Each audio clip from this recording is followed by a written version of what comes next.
오늘 저희들에게 주신 하나님의 말씀 마태복음 14장 22절에서 33절의 말씀 의지하고 믿음이 열릴 때 그리고 이런 제목의 말씀을 전합니다.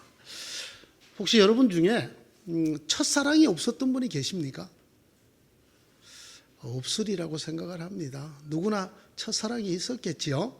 근데 여러분, 그 첫사랑이 잘 기억이 나십니까? 그때 어떻게 그 첫사랑이 내게 왔던가, 그런 거 말입니다. 제가 무슨 얘기를 드리려고 하는가 하면 믿음의 얘기를 하려고 합니다. 첫사랑 말고 첫 믿음. 여러분, 믿음이 처음 열릴 때를 혹시 기억하십니까? 그때 그 믿음은 어떻게 여러분들에게 오던가요? 저는 사랑이 이렇게 왔다고 생각합니다. 나도 모르게 어느 순간 사랑이 훅 내게로 밀려 들어왔다, 그렇게 생각을 합니다. 그래서 저는 믿음도 그렇다고 생각을 합니다. 돌이켜보면 저에게 첫 믿음이 제게 들어오던 순간이 마치 첫사랑이 제게 들어오던 때처럼 그냥 훅 하고 순간적으로 제게 밀려 들어왔다고 생각을 합니다. 저는 그런 면에서 사랑과 믿음이 참 닮았다고 생각을 합니다. 제가 첫 믿음을 가지게 되었을 때, 제게 믿음이 처음 열리던 때, 그때 저는 설교를 듣고 있었습니다. 그 설교를 듣는 가운데 저는 깜짝 놀라운 걸 발견하게 되었습니다. 그 설교 가운데 하나님이 서 계셨습니다. 설교가 끝나고 제가 무릎을 꿇고 그 하나님을 향해 하나님의 이름을 불렀을 때, 그때 훅 하고 그 하나님이 제 속으로 들어오셨습니다. 모든 생각 뛰어넘고 모든 감각 뛰어넘고 한순간에 하나님에 대해서, 저에 대해서 그저 밀물 밀려 들어오듯이 깨닫게 해 주셨습니다. 이런 것을 두고 신학적으로는 하나님의 솔선이라고 말을 합니다. 우리가 솔선하는 게 아니고 하나님이 우리를 이끌어 가시는, 하나님이 먼저. 어떤 유명한 한국의 설교가 목사님은 이걸 하나님의 열심이라고 썼었지요. 좀 더 정확한 신학적 용어는 하나님의 솔선이라고 합니다. 하나님이 먼저 해주시는 겁니다. 내가 하나님을 찾은 것이 아니라 하나님이 먼저 와 계셨더라고 하는 것입니다. 저만 그런 줄 알았습니다. 성경을 보았더니 저 말고도 대부분의 사람들이 그 하나님의 솔선의 이끌림을 받고 있었습니다. 아브라함이 그랬습니다. 모세도 그랬습니다. 그들이 하나님을 먼저 찾은 것이 아니라 하나님이 항상 그들을 먼저 찾아오셨고 하나님이 그들을 불러주셔서 그들의 믿음이 시작이 되었고 그들이 믿음의 사람들이 되게 되었던 것을 성경을 통해서 알게 됩니다. 하나님이 그들을 찾아왔을 때 그들은 하나님의 이름을 부르기는커녕 하나님을 알지도 못하던 때였습니다. 그때에 하나님이 솔선해서 하나님이 먼저 그들을 찾아와 주셨다. 그래서 그들에게 그 귀한 믿음이 시작되었다고 성경이 말씀해 주고 있습니다. 오늘의 말씀을 봅니다. 누가 솔선했을까요? 제자들이 주님을 먼저 찾았을까요? 주님, 저희가 풍랑을 만나서 죽게 되었습니다. 살려주십시오 하고 제자들이 주님을 먼저 찾았나요? 주님이 제자들에게 먼저 걸어오셨나요? 오늘 말씀 속에서도 우리는 주님의 솔선, 하나님의 솔선을 볼 수 있게 됩니다. 제자들이 예수님을 향해서 나아간 게 아닙니다.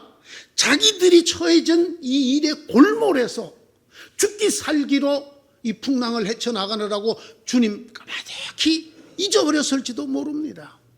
그때에 주님께서 그들을 향해서 걸어오고 계셨습니다. 예수님께서 제자들에게로 찾아오셨습니다.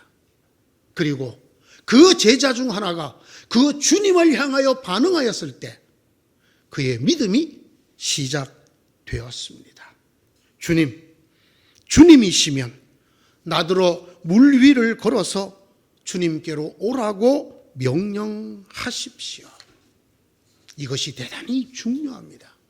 우리를 향해서 오시는 주님 앞에 우리가 어떻게 주님을 맞이하느냐, 우리가 어떻게 주님을 응대하느냐가 우리의 삶과 우리의 믿음을 결정합니다. 오늘 여기에 제자가 두 부류가 나옵니다. 같은 배를 타고 있었던, 같은 풍랑을 만났던 제자들이 두 반응을 보입니다. 베드로를 제외한 나머지 제자들이 이렇게 소리 지릅니다. 유령이다, 헛개비다, 우리말로 하면 귀신이다, 그런 얘기겠지요. 베드로는 이렇게 말했습니다. 주님이시면, 주님이시다도 아닙니다. 그렇게 믿은 게 아닙니다. 주님이시면 조건을 달았습니다. 저를 물 위를 걸어서 주님께로 오라고 명령해 주십시오. 이 두 부류의 주님을 대하는 태도가 그들의 삶을 완전히 달라지게 만듭니다.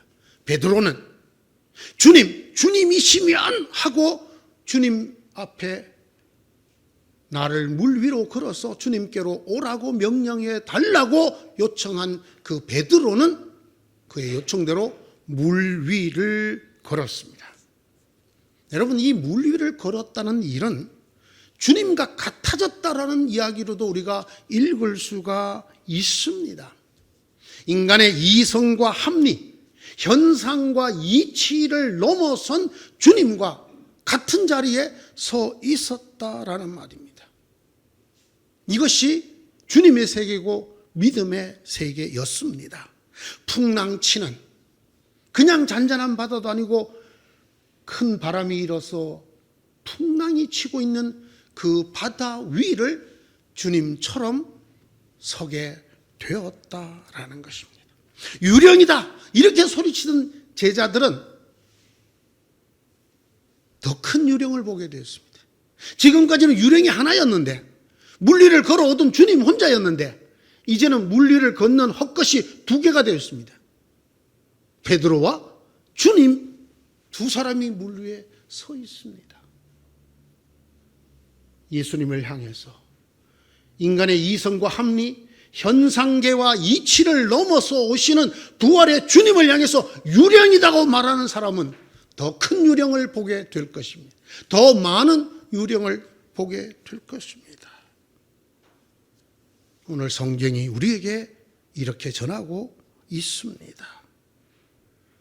얼마나 더 놀랐겠습니까? 주님 혼자 물 위에 서 있는 것만도 그들이 유령이라고 무서워 소리쳤는데, 베드로까지 그 물 위에 서 있는 것을 보았을 때 그들의 마음은 어떠했을까요?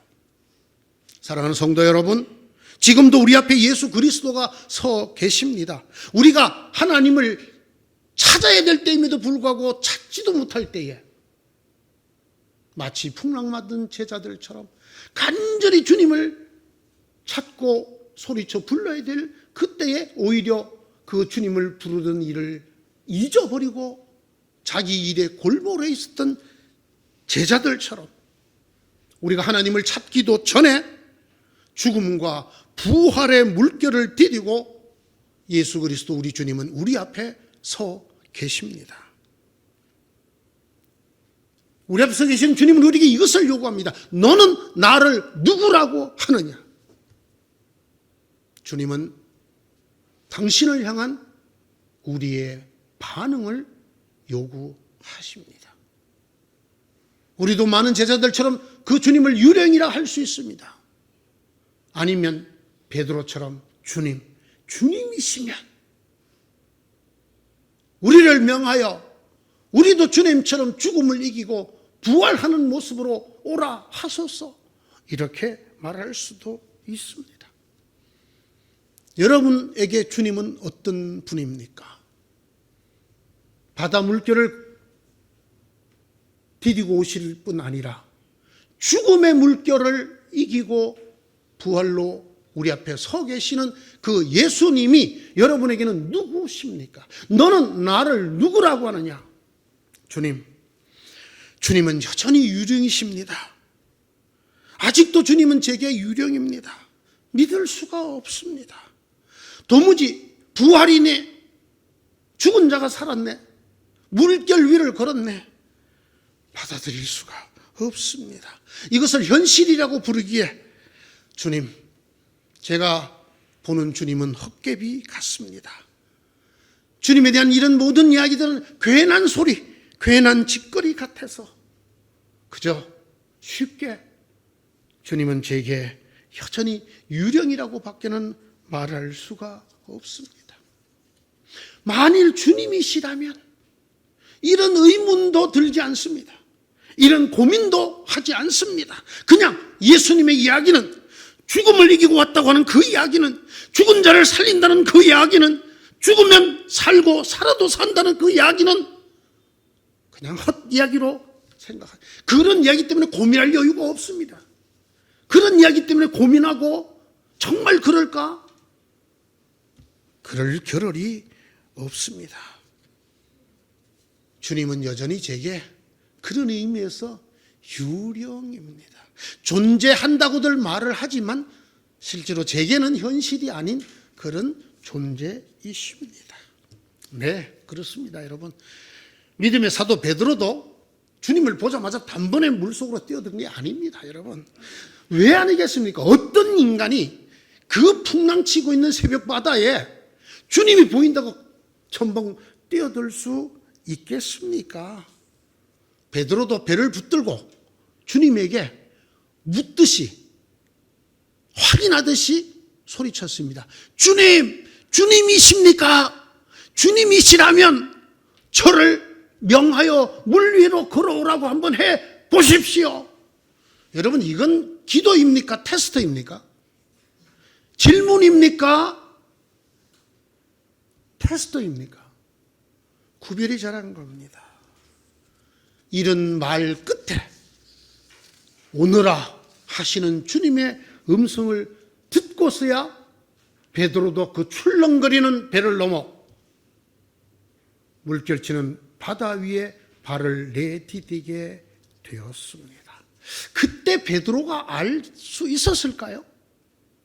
자기가 테스트하듯이 했던 이 한마디가, 주님이시면 나를 물 위로 걸어서 주님께로 오라고 말씀해 주십시오, 해봐 주실래요? 했던 이 한마디가 인류 최고의 기적을 맛보는, 주님과 똑같이 물 위를 서게 되는 은혜를 받게 될 것이라는 것을 그 말을 하는 순간 베드로는 알게 되었을까요? 저는 베드로도 몰랐을 거라고 생각을 합니다. 그랬기 때문에 그는 물어보듯이, 확인하듯이, 마치 테스트하듯이 주님에게 외마디 소리를 질렀다고 저는 생각을 합니다. 사랑하는 성도 여러분, 믿음이 어떻게 열리는가요? 이렇게 열립니다. 이럴 때 믿음이 열립니다. 주님이 먼저 솔선해서 우리 앞에 와 계십니다. 나는 부활이요 생명이다. 네가 나를 믿으면 죽어도 살겠고 살아서 믿으면 영원히 죽음을 맛보지 아니하리라. 이것을 네가 믿느냐? 주님이 먼저 오십니다. 그것에 대한 우리의 반응이 우리의 믿음의 삶을 결정합니다. 주님, 아무래도 이 21세기에 그런 이야기는 좀 안 하셨으면 좋겠습니다. 그런 거 말고 정말 나 믿는 사람처럼 윤리적으로 잘 살아라. 정의를 실현하고 가난한 자를 돌보고 서로 사랑하고, 그런 이야기 얼마나 좋습니까? 뭐 맨날 죽네 사네, 부활이네 생명이네, 물 위를 걸었네, 죽은 자가 사네,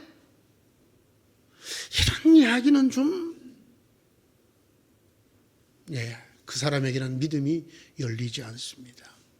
그 사람은 아직도 첫 믿음을 경험하지 못한 사람입니다. 그러나 나는 부활이요 생명이니 나를 믿는 자는 죽어도 살겠고 살아서 나를 믿는 자는 영원히 죽지 아니하리라. 네가 이것을 믿느냐 하시는 그 주님의 솔선된 방문 앞에 주님, 내가 믿기를 원하나이다.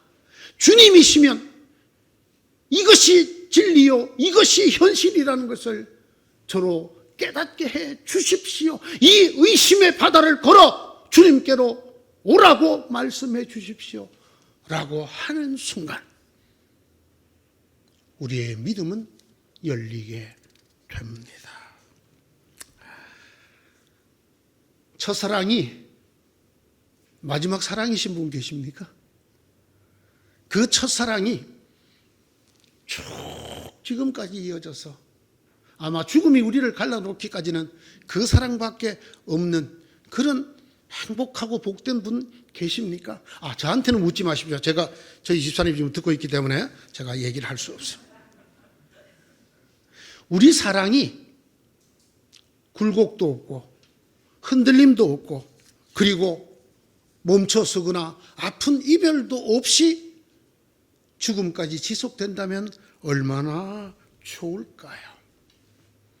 믿음은 어떻든가요? 여러분, 처음 믿음이 열린 그날 이후 지금까지 한 번도 흔들린 적이 없으신가요? 한 번도 주저앉거나 한 번도 멈춰선 적이 없으신가요? 사랑처럼 믿음도 굴곡이 있던가요? 없던가요? 제게 묻는다면 이 믿음에 대한 말은 답을 드릴 수 있습니다.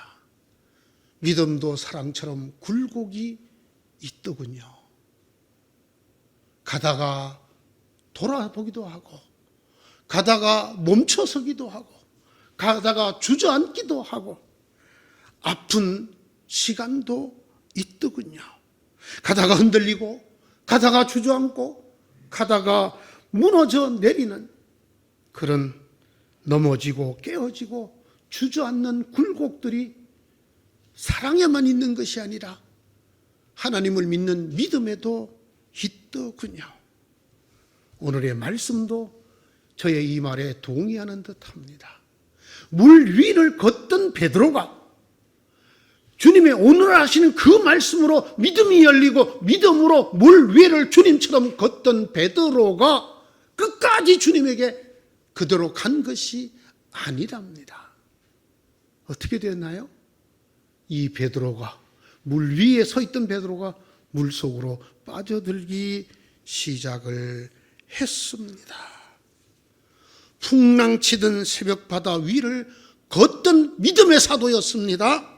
주님을 향해서 주님처럼 주님과 함께 말도 안 되는 그 바다의 파도 위에 서 있던 베드로였습니다. 그가 그 물에 빠져들기 시작합니다. 어떤 시인이 이렇게 말하더군요. 어디 흔들리지 않고 피는 꽃이 있으랴. 저희 고향에서는 이렇게 말합니다. 어디 흔들리지 않고 피는 꽃이 있어야 어떤 사랑도 어떤 믿음도 흔들리면서 꽃을 피우는 것이지요. 맞는 말입니다. 하지만 궁금하지 않습니까? 왜 그렇게 되었을까? 왜 그랬을까? 왜 그렇게 빨리, 왜 그렇게 갑자기 물속에 빠져들게 되었을까? 그 이유를 알아야 하지 않을까요? 그 이유라도 알아야 되지 않겠습니까?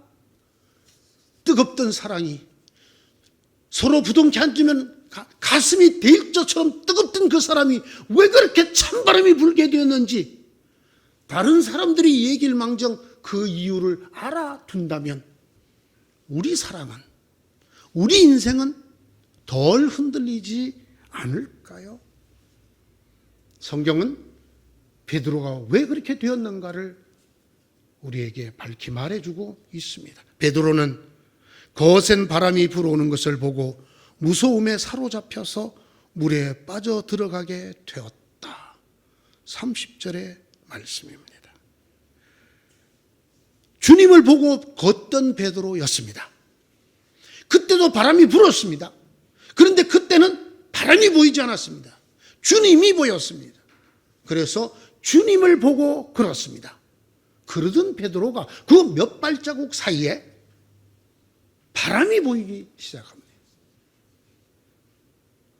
어떻게 보면 그동안 제정신이 아니었다가 정신이 든 사람처럼, 내가 지금 무슨 짓을 하고 있지? 갑자기 철이 든 사람처럼 주님을 보던 베드로가 바람을 보게 되었습니다. 주님이시면 나를 물 위로 걸어서 내게로 오라고 말씀하여 주십시오.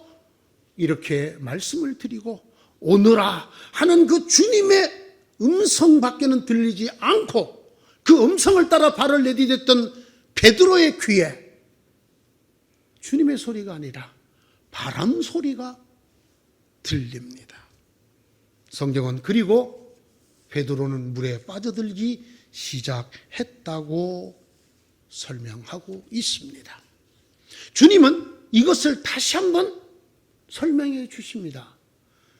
손을 내밀어 베드로를 잡아 물 위로 올리시면서 믿음이 적은 사람아 왜 의심하였느냐라고 베드로가 처하게 된 형편이 믿음이 적어지고 의심을 하였기 때문이라고 설명해 주고 계십니다. 원어를 보았습니다. 믿음이 줄어들었다라는 뜻입니다. 본래부터 믿음이 적었다는 뜻이 아니라 믿음이 줄어들었다라는 뜻입니다. 그리고 의심하였다라는 이 말은 원래는 망설였다라는 뜻입니다. 그렇습니다, 여러분. 믿음이 꽉 찼을 때 우리가 성경에서 흔히 말하는 대로 성령이 충만했을 때 할 수 있는 일이 있습니다. 그런데 이것이 오래된 고운 바람 빠지듯이 싹 줄어들면 그렇게 겁없이 했던 일들이 주저하게 됩니다. 망설이게 됩니다. 이 장면을 설명하시는 것입니다. 왜 믿음이 줄어들었느냐? 왜 믿음이 줄어들어서 망설이게 되었느냐? 망설임은 믿음이 줄어듦의 결과입니다. 그리고 그 망설임 끝에 물에 빠져드는, 물 위에 있던 믿음의 세계에서 물 아래로 빠져드는 베드로의 세계, 본래 어부였던 베드로의 세계로 돌아가게 되었단 말입니다. 여러분은 그런 적 없습니까? 정말 우리에게 보내주신 성령 하나님으로 우리가 충만했을 때 도저히 현실에서 내가 꿈도 꿀 수 없었던 일들이 내게서 이루어지는 것들을 경험한 적 없습니까? 내가 어떻게 알았을까요? 그 사람의 상태가 어떻다는 것을 한 번도 본 적 없는 사람, 한 번만 더 주님의 말씀을 피해 도망가려면 그대 생명을 주의하십시오. 하나님이 갑자기 저에게 이 말씀을 주셨어요. 어떤 분에게? 알고 봤더니 그분은 신학을 이미 다 공부하고 목사 안수만 받으면 되는 사람인데 너무 좋은 직업을 갖고 계셨어요. 그분이 대학 교수였거든요. 음대 교수님이죠. 교수 다 마치고 목사하려고 2번이나 안수를 받으라는 공고를 피해 도망 다녔대요. 저한테 들은 게 3번째래요. 저는 그 사람을 잘 아는 사람이 아니에요. 그 사람이 신학을 했는지 어떻게 알았을까요? 여러분, 이런 때가 있어요, 없어요? 여러분의 기도를 하는데 여러분도 생각지 못했던 기도가 나옵니다. 그리고 여러분이 본 적도 없는 일들이 일어납니다. 그러다가 또 이런 적은 없습니까? 마치 바람 빠지듯이, 자전거 타이어에 바람 빠지듯이 믿음이 줄어들어서 이전에는 그 엄청난 기도를 겁도 없이 믿습니다 하고 하던 사람이 망설이게 됩니다. 주저하게 됩니다. 정신이 말똥말똥해졌다고 할까요? 에이, 설마 이런 기도를 들어주시려고 갑자기 철든 사람처럼. 여러분, 이렇게 변하던 때는 없으셨나요? 바로 이때 베드로가 물에 빠져들게 되었다라는 말씀입니다. 베드로가 주님을 보았을 때, 풍랑치는 바다가 아니라 그 위로 오시는 주님을 보았을 때 그는 물 위로 걸을 수 있었습니다. 들려오는 바람 소리가 아니라 오너라 하시는 주님의 음성에 집중되었을 때 그는 배에서 나가 바다에 발을 디딜 마음이 생겼습니다. 그리고 그도 주님처럼 물 위를 걷게 되었습니다. 주님께서 하신 일을 그도 하였던 것입니다. 이 베드로가 주님이 아니라 바람을 보았을 때 그의 믿음은 줄어들었습니다. 합리 넘어 있던 믿음의 세계에서 합리 속으로 믿음이 줄어져 들어옵니다. 이치 너머에 있던 그 큰 믿음의 세계에서 이치 속으로 줄어들게 됩니다. 그의 발걸음은 망설여지고 그는 마침내 물에 빠져들게 됩니다. 바로 방금 뒤졌던 그 믿음의 세계, 그 물 위에서 어부의 세계, 베드로의 세계인 물 속으로 돌아가게 되고 말았습니다. 주님께서 얼른 손을 내밀어 그를 붙잡아 주셨습니다. 그리고 베드로와 함께 배에 올랐습니다. 그러자 바람이 그쳤습니다. 배 안에 있던 사람들이 무릎을 꿇었습니다. 그리고 이렇게 고백했습니다. 선생님은 진정 하나님의 아들이십니다. 제일 먼저는 흔들리던 베드로의 믿음이 회복되었습니다. 둘째는 그들 모두를 괴롭히던 풍파가 잔잔해졌습니다. 세 번째는 그것을 본 사람들까지 예수님이 누구신가 고백하게 되는 믿음의 선물을 받게 되었습니다. 언제 그렇게 되었나요? 주님께서 손을 내밀어 베드로를 잡아주신 다음에 일어났습니다.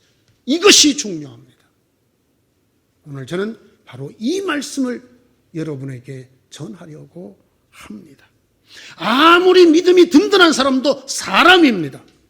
그렇기 때문에 사람이 자신의 믿음으로 그 믿음을 붙들고 신앙생활을 하려고 했을 때 그는 언제든지 그 믿음을 놓칠 수 있다는 것을 기억해야 합니다.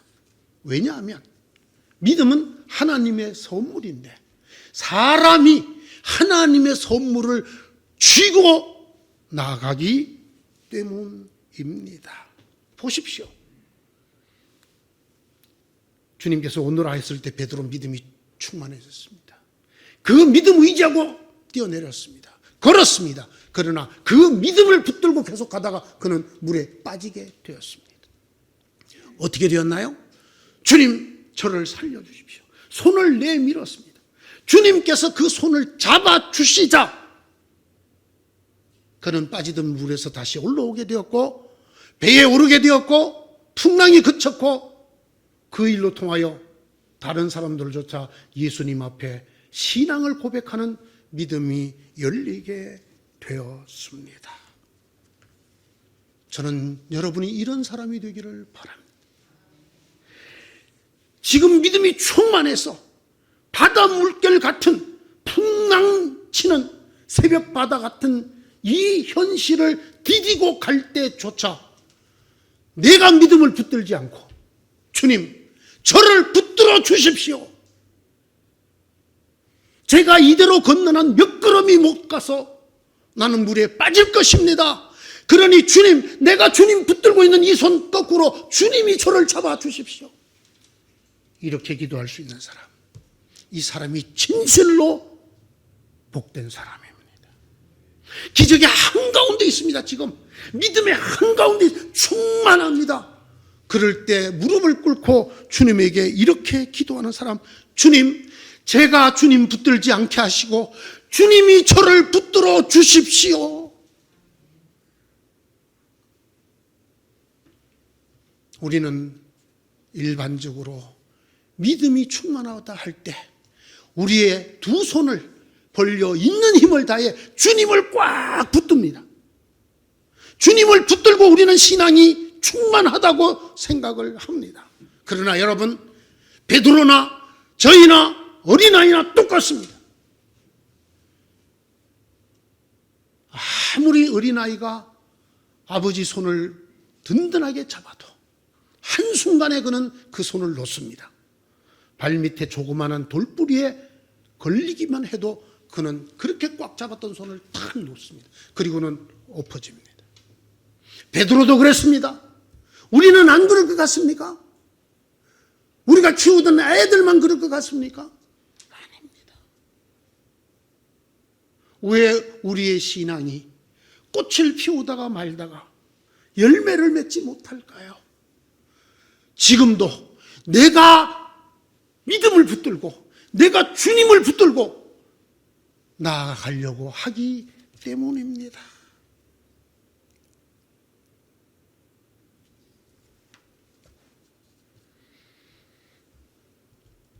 누구나 있습니다. 주님을 보던 눈이 바람을 볼 때가, 주님의 말씀을 듣던 귀가 바람을 들을 때가 누구에게나 있습니다. 그러면 믿음이 줄어듭니다. 믿음의 행보가 망설여집니다. 그리고는 서서히 가라앉기 시작합니다. 지금까지 디디고 있던 든든하던 그 믿음의 물결 위에서 가라앉기 시작합니다. 누구나 이럴 때가 있습니다. 이것이 사람입니다. 이때가 중요합니다. 이때 얼른 깨달아야 합니다. 더 주님을 꽉 붙들려고 하지 말고 빨리 주님에게, 주님 저를 살려주십시오, 저를 붙들어 주십시오. 사랑하는 성도 여러분, 새벽 제단을 울리는 기도로, 철야하는 기도로, 금식 기도로 주님을 붙들려고 하지 마십시오. 붙들려야 합니다. 내가 주님을 붙들지 아니하고 주님에게 내가 붙들려야 합니다. 주님을 꽉 붙잡았던 그 두 손이, 아니 두 팔마저 주님에게 잡혀야 합니다. 주님이 우리를 찾아오실 때뿐만이 아니라 우리의 믿음이 꽃피고 열매 맺게 하실 때까지 주님이 이끌어 주셔야 합니다. 주님이 솔선해 주셔야 합니다.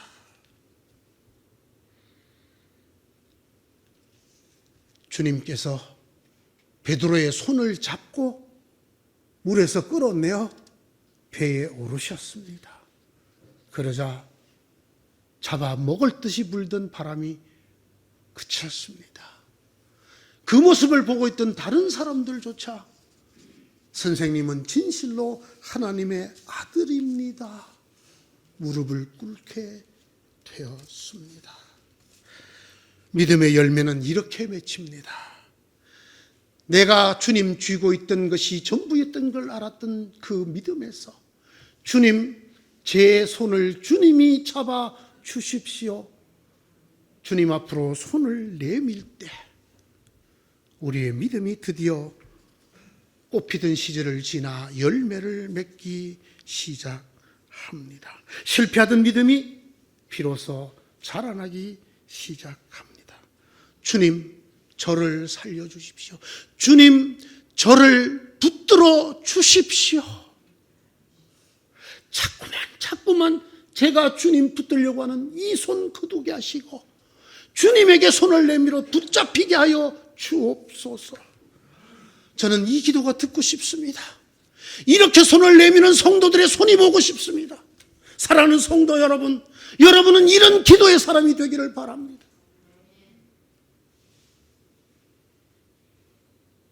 내 믿음 더 굳게 붙들려고, 주님 더 굳게 붙들려고 몸부림치는 성도가 아니라, 주님 나를 붙들어 주십시오.